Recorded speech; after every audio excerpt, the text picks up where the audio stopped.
So I want to talk about the idea of restriction. My last video, I talked about pleasure and how pleasure is not all it's cracked up to be. It's not what we think it is. And restriction isn't either.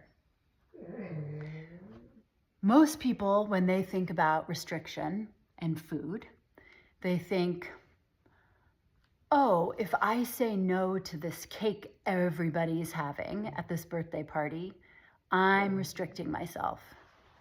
If everyone at dinner is having dessert and I'm not, I'm restricting. Why aren't you eating the bread? Why aren't you drinking with us? Don't be so restrictive. Live a little, lighten up. You only live once. That's what people say, right? That's what our brains say to us sometimes.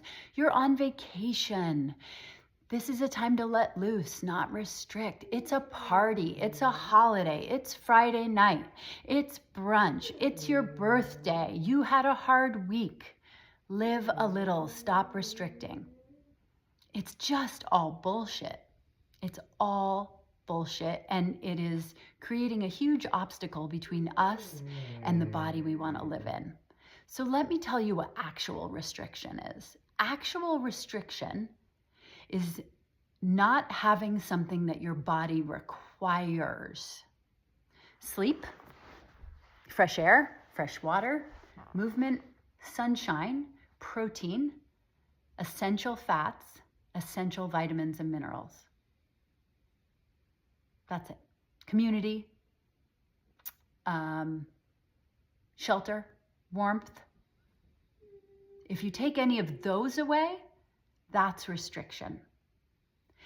But reducing calories isn't restriction. If you have extra fat on your body, every pound of extra fat is 3,500 stored calories that you can have access to if you eat in a way that allows your body to access it.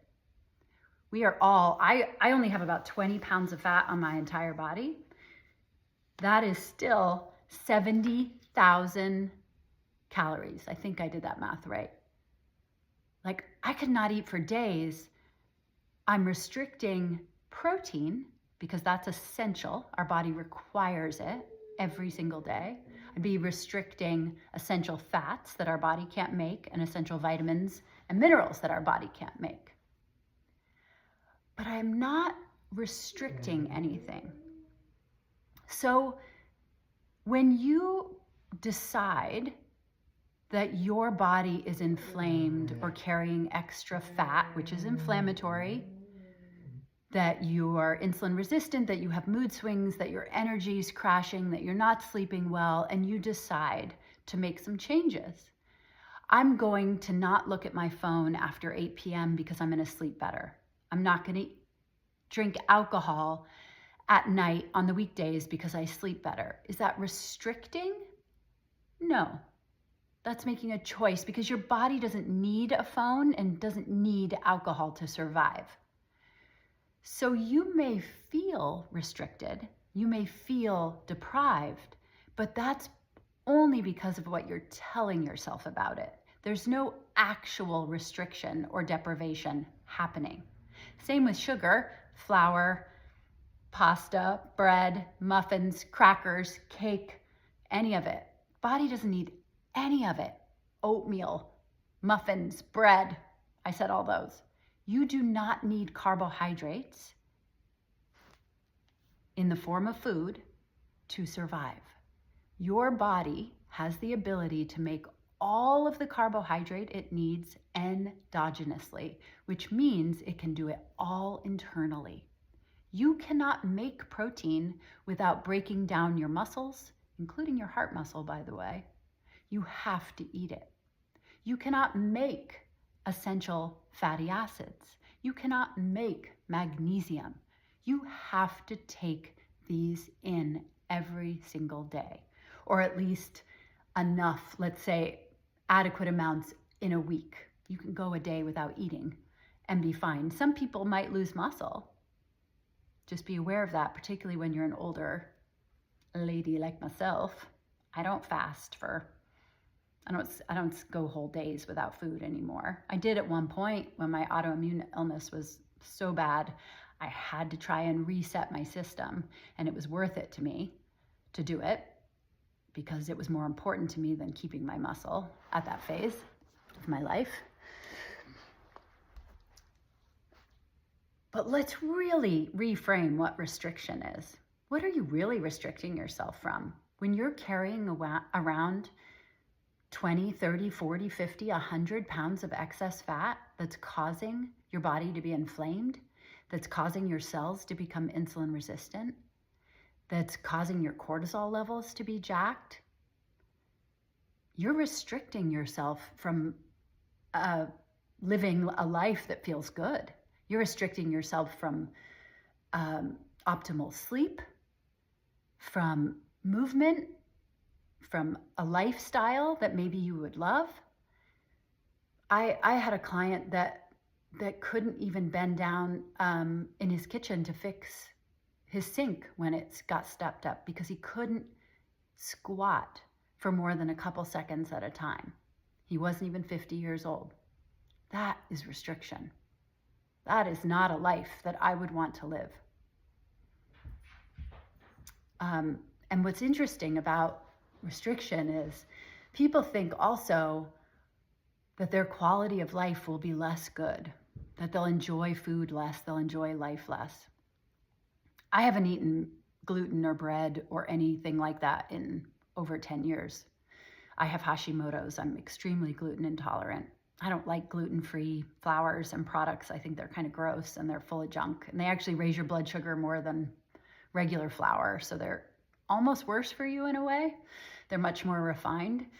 But I don't eat junk food. I hardly ever drink. Like I maybe have sugary, junky stuff and drinks like sometimes as little as 6 times a year, sometimes as much as like once a month. My life is not worse. It's actually so much better because I don't think about it. And when I do have something, I really enjoy it because it's something really amazing. There's this restaurant in town that has this Basque cheesecake, which is a very not too sweet. It's dairy. I don't eat dairy, again, a couple times a year. It doesn't have any flour in it. And they drizzle this special honey and sea salt all over it. And it is like slap the table delicious. It's not too sweet. It doesn't feel gross. And I don't feel awesome after I have dairy the next day. I'm like kind of running to the bathroom a little bit, but you know, I have a few bites and I move on and I enjoy the hell out of it and it's worth it. Now, if I had a piece of cheesecake every day, I don't think I'd really enjoy it because my stomach would be a wreck all the time. My rosacea would be breaking out. I'd be feeling bloated, blah, blah, blah. Pleasure is only enjoyable if the pros outweigh the cons. It's not, you know, I'm not gonna enjoy going to a bar and flirting with a super hot guy if I'm married. I'm not going to enjoy that as much as I did when I was in my 20s. Like there's too many consequences. There's not enough benefit. I'm not going to enjoy. I don't feel restricted by not being able to do that. Right? See what I'm saying? So we have to really change our mindset around restriction. What are you actually restricting? If I went and flirted with a guy at a bar and went home with him, what I'd actually be missing out on is a devoted marriage and an honest relationship with my husband. That's what I'm missing out on. Not missing out on the flirting. So when you are living in a body that you don't love, I want you to really think about what you're missing out on. It's not the ice cream. It's not the cake. It's not saying no to the bread bowl or the pasta. It's living in a way that doesn't feel good for the rest of your life. You could live to be 90 or 100. Even unhealthy people live to be 90 now.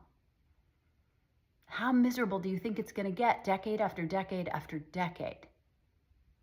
If you're in a body that you're in your 40s or 50s or 60s and you're miserable now, it is only going to get worse. They say that we age in stages, and that one of the big stages is in our 40s and another is at 60. And I felt it. I mean, I thought I was like, I hit the wall when I turned 40. I was a mess. And I'm turning 53 soon, and I don't plan on being a mess my next stage of aging at 60. No way. I am not missing out on aging strong and traveling and hiking and being adventurous and dressing up in beautiful clothes in my 70s and 80s. Nope.